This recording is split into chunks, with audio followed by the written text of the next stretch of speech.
नमस्कार दोस्तों, स्वागत है आपका आपके अपने YouTube channel the acute traders में। दोस्तों, आज के वीडियो में हम बात करेंगे एक इन्वेस्टमेंट के बारे में, एक इन्वेस्टमेंट प्रोसीजर के बारे में। जैसा कि हम दोस्तों निफ्टी बीज और बैंक बीज, जूनियर बीज में इन्वेस्ट करते हैं और लाइफ टाइम इन्वेस्ट करते हैं, लॉन्ग टर्म के लिए इन्वेस्ट करते हैं। ये दोस्तों ETFs होते हैं, एक्सचेंज ट्रेडेड फंड्स होते हैं, और हम इंडेक्स फंड्स में भी इन्वेस्ट करते हैं। तो दोस्तों, इस तरह की जैसे म्यूचुअल फंड्स की इन्वेस्टमेंट्स हम करते हैं या इस तरह की इन्वेस्टमेंट्स हम करते हैं, लॉन्ग टर्म इन्वेस्टमेंट करते हैं लॉन्ग टर्म गेन के लिए, कि over the period of time 10 साल 20 साल बाद जब हमें पैसे की जरूरत पड़े तो हम उस पैसे को हम बाजार से निकाल सकें, और मीनवाइल बाजार की मूवमेंट के साथ, बाजार की ग्रोथ के साथ, देश की ग्रोथ के साथ, हमारे इंडेक्स की ग्रोथ के साथ हमें उसका बेनिफिट मिल सके। तो दोस्तों, इस तरह की इन्वेस्टमेंट स्कीम होती है निफ्टी बीज में इन्वेस्ट करना, यानी अपने देश में इन्वेस्ट करना, अपने देश की इकोनॉमी में इन्वेस्ट करना, निफ्टी में इन्वेस्ट करना, निफ्टी की टॉप 50 कंपनीज में इन्वेस्ट करना। तो दोस्तों, जैसा हम जानते हैं कि निफ्टी में हम डायरेक्ट तो इन्वेस्ट नहीं कर सकते हैं, लेकिन निफ्टी में इन्वेस्ट करने का तरीका निफ्टी बीज के द्वारा बनता है। हम सैलरीड क्लास होते हैं, हम रेगुलर ट्रेडिंग नहीं करते, हम रेगुलर मार्केट वॉच नहीं करते, हम अपना पैसा इक्विटी में भी लगाना चाहते हैं। तो दोस्तों, उसके लिए सबसे आसान तरीका, जैसा कि काफी फंड मैनेजर्स या काफी आपको आपके फाइनेंशियल एडवाइजर्स जैसा सजेस्ट करते हैं, तो दोस्तों वो निफ्टी बीज को ज्यादा इंपॉर्टेंस देते हैं, निफ्टी को ज्यादा इंपॉर्टेंस देते हैं कि आप निफ्टी में इन्वेस्ट कीजिए। क्योंकि निफ्टी में दोस्तों सबसे खास बात ये होती है निफ्टी 50 की, कि हम ऐसा एज्यूम करते हैं कि ये हमारा इंडेक्स जीरो नहीं होगा। जीरो नहीं होगा तो हमारा पैसा भी जीरो नहीं होगा। तो दोस्तों, जैसा कि स्टॉक्स में हम डायरेक्ट इन्वेस्ट करते हैं तो उसमें रिस्क फैक्टर हमें जो डर लगता है, क्योंकि हम स्मॉल ट्रेडर्स हैं और हमारे पास उतना बड़ा कैपिटल नहीं है खोने के लिए, तो हमें डर लगता है कि वो वैल्यू जीरो ना हो जाए, कोई कल न्यूज ना आ जाए किसी स्टॉक को रिलेशन में, तो फिर हमारा पैसा कम हो जाएगा, खत्म हो जाएगा। और हमें मन भी रहता है कि हम अपने पैसे को ग्रो भी करें, उसके लिए हम इन्वेस्टमेंट भी करते हैं। तो दोस्तों, उसके लिए सबसे आसान तरीका जो फाइनेंशियल एडवाइजर्स भी सजेस्ट करते हैं ज्यादातर, वो निफ्टी बीज का होता है, निफ्टी का होता है। ताकि क्योंकि निफ्टी दोस्तों एक बास्केट है, एक स्टॉक्स की बास्केट है। निफ्टी 50 हम इसे बोलते हैं, या निफ्टी 100 में हम इन्वेस्ट करते हैं, निफ्टी बैंक में हम इन्वेस्ट करते हैं। दोस्तों, इसमें बास्केट है स्टॉक्स की, मतलब इसमें जब आप अपना पैसा लगा रहे हैं तो आप उसमें केवल एक स्टॉक परचेज नहीं कर रहे हैं, उसमें आपने अपना पैसा ETFs के द्वारा या इंडेक्स फंड्स के द्वारा AMCs को, एसेट मैनेजमेंट कंपनीज को दे दिया। जहां फंड मैनेजर्स दोस्तों जहां फंड मैनेजर्स होते हैं, वो आपका पैसा उसी प्रोपोर्शन में, जो कि निफ्टी 50 में मान लीजिए रिलायंस का भी 13% का वैल्यू चल रहा है, 13% का वेटेज रिलायंस का निफ्टी में है, तो वो 13% पैसे को इकट्ठा करके 13% पैसा वो रिलायंस के स्टॉक्स खरीद लेंगे। तो दोस्तों, जो उन्होंने वो स्टॉक्स खरीदे, फंड मैनेजर्स ने जो स्टॉक खरीदे, वो स्टॉक इनडायरेक्ट तरीके से आपने ही खरीदे हैं। यानी आपने जो पैसा लगाया निफ्टी के ETF में या निफ्टी बीज में, आपने पैसा लगाया, एक्सचेंज ट्रेडेड फंड या इंडेक्स फंड में आपने पैसा लगाया, उस पैसे से फंड मैनेजर्स ने जिस अकॉर्डिंग उन स्टॉक्स को खरीदा, तो वो स्टॉक्स दोस्तों आपके पास ही इनडायरेक्ट तरीके से आ जाते हैं। तो इस तरीके से हम बच जाते हैं डायरेक्ट किसी स्टॉक में इन्वेस्ट करने से, और इस तरीके से हम एक इंडेक्स में इन्वेस्ट करते हैं। और इंडेक्स दोस्तों जीरो नहीं होता, स्टॉक जीरो हो सकता है, इंडेक्स जीरो नहीं होगा, ऐसा हमारा मानना रहता है। तो दोस्तों, ये निफ्टी बीज, इसलिए मैं आज आपको निफ्टी बीज में इन्वेस्टमेंट का तरीका जो मैं यूज करता हूं वो मैं आपको बताऊंगा, ताकि आपको अच्छा लगे तो आप भी निफ्टी बीज में उस तरीके से यूज कर सकते हैं।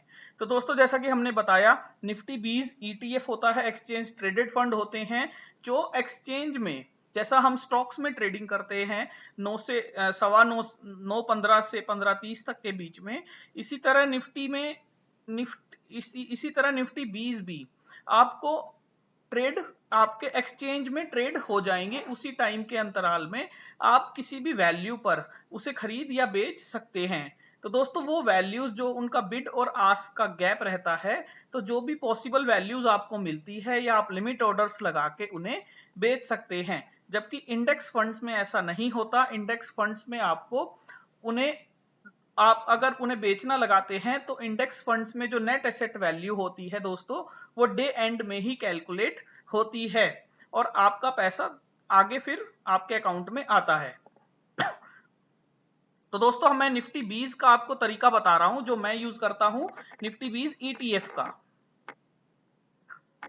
तो दोस्तों ये निफ्टी 20 का ETF है जिसमें मैं इन्वेस्टमेंट करता हूं और मैं दो तरीके से अपनी इन्वेस्टमेंट को मानता हूं। जैसे मान लीजिए फॉर एग्जांपल मैं 10,000 रुपए महीना 10,000 रुपए महीना मैं निफ्टी खरीदना चाहता हूं, निफ्टी 20 खरीदना चाहता हूं फॉर द लॉन्ग टर्म। तो मैं क्या करूंगा दोस्तों, ये आप समझिएगा और आपको समझ आए अच्छा लगे तो आप कमेंट सेक्शन में जरूर बताइएगा।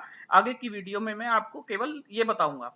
तो दोस्तों एसआईपी करने के दो तरीके होते हैं, सिस्टमैटिक इन्वेस्टमेंट करने के दो तरीके होते हैं। एक जो मैं मानता हूं, एक होता है टाइम एसआईपी, एक होता है प्राइस एसआईपी।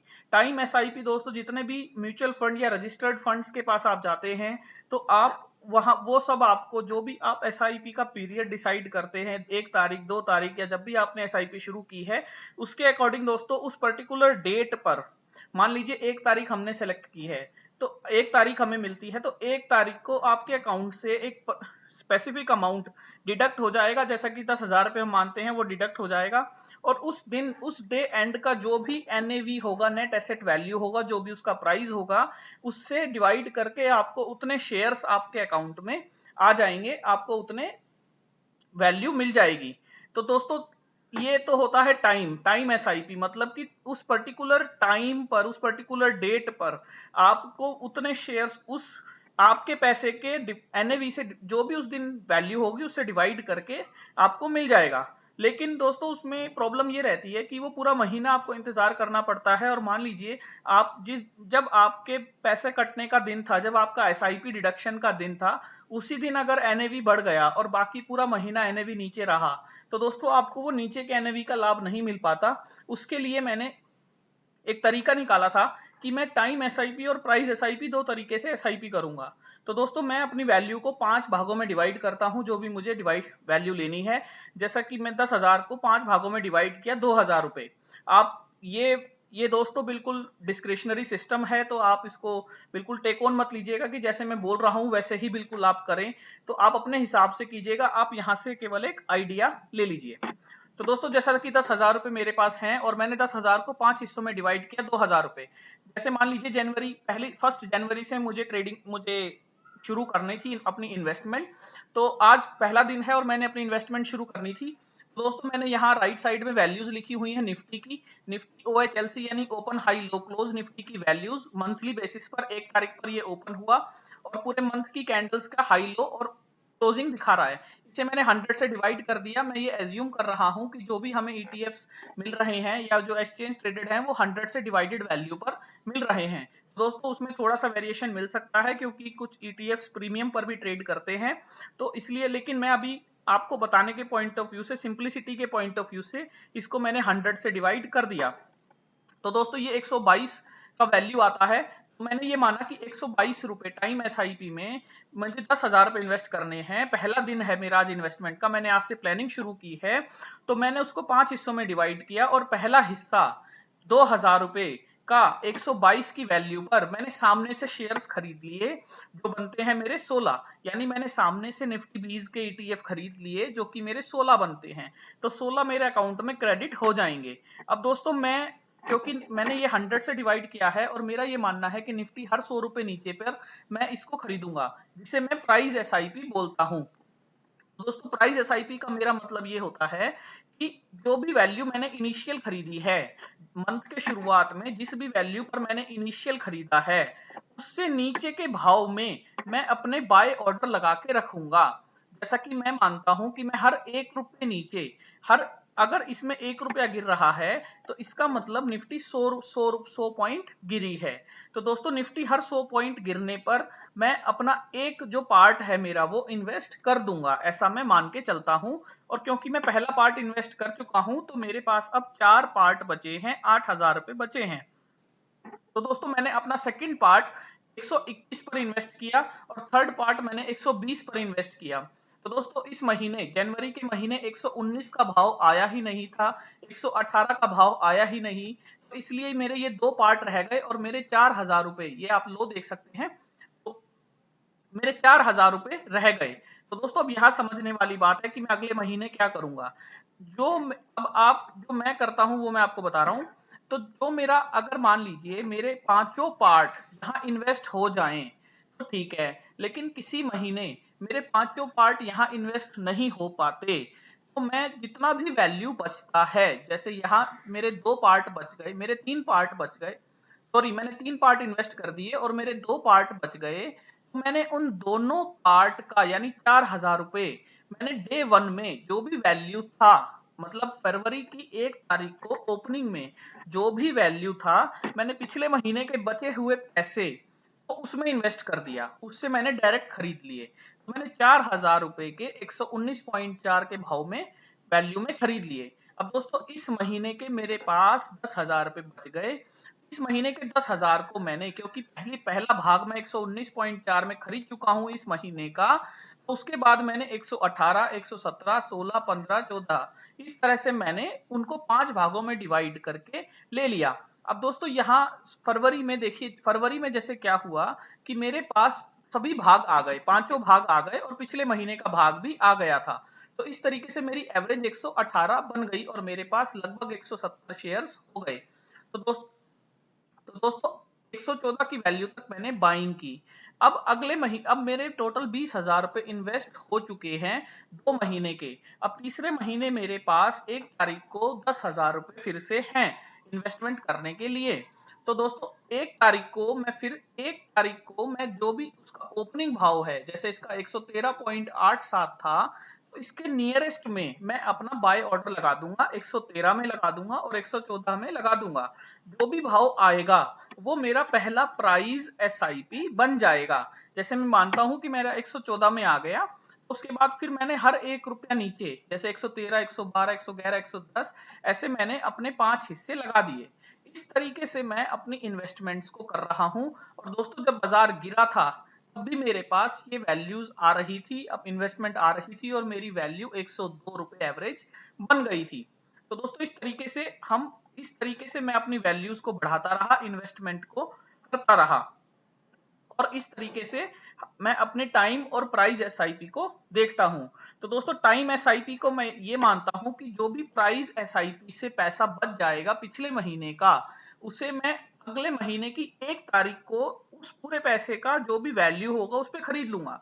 जो यहाँ जैसे ये 4,000 रुपए पिछले महीने बच गए, यहाँ 2 इन्वेस्टमेंट नहीं हो पाई तो 4,000 रुपए बच गए, तो वो मैंने डायरेक्ट खरीद लिया। इसके बाद जुलाई में दोस्तों एक भी इन्वेस्टमेंट नहीं हो पाई, यानी कि प्राइस बिल्कुल ऊपर ही ऊपर जाता रहा। 103.2 में खरीदने के बाद प्राइस 102 भी नहीं आया। 103.2 के बाद दोस्तों प्राइस 102.99 की लो पे रहा और प्राइस नहीं आ पाया। इस वजह से इस महीने कोई भी इन्वेस्टमेंट नहीं हो पाई प्राइस एसआईपी के पॉइंट ऑफ व्यू से। दोस्तों अगले महीने पिछले महीने के 10,000 का डायरेक्ट खरीदा गया और उसके बाद जो इस महीने 10,000 रुपए मेरे पास बच गए, उससे फिर से वैल्यूज अपनी प्राइस एसआईपी के पॉइंट ऑफ व्यू से ऑर्डर में लगा दी गई। तो दोस्तों इस तरीके से मैं अपनी कंटिन्यूएशन में रखता हूं। इसका मुझे बेनिफिट ये मिलता है कि जो टाइम एसआईपी है, टाइम एसआईपी में तो वैल्यू आ ही रही है, पिछले महीने में जो पैसा बच गया वो टाइम एसआईपी में आ जाता है और जो प्राइस एसआईपी में लगा रहा हूं उसमें भी शेयर्स आ जाते हैं। बाय ऑर्डर सुबह सुबह लगा के आप छोड़ दीजिए, उसमें आपको शेयर्स ट्रिगर होगा तो मिल जाते हैं। तो दोस्तों इस तरीके से आप निफ्टी 20 में इन्वेस्टमेंट कर सकते हैं लॉन्ग टर्म में। अगर आपको ये तरीका समझ आया हो, पसंद आया हो, तो आप वीडियो को लाइक कीजिएगा, शेयर कीजिएगा और आप हमें क्वेरी कोई हो तो आप हमें मेल कर सकते हैं daiqtrader@gmail.com। हमारा ट्विटर अकाउंट भी है और टेलीग्राम भी है जिसका डिस्क्रिप्शन में लिंक दिया हुआ है। थैंक यू दोस्तों।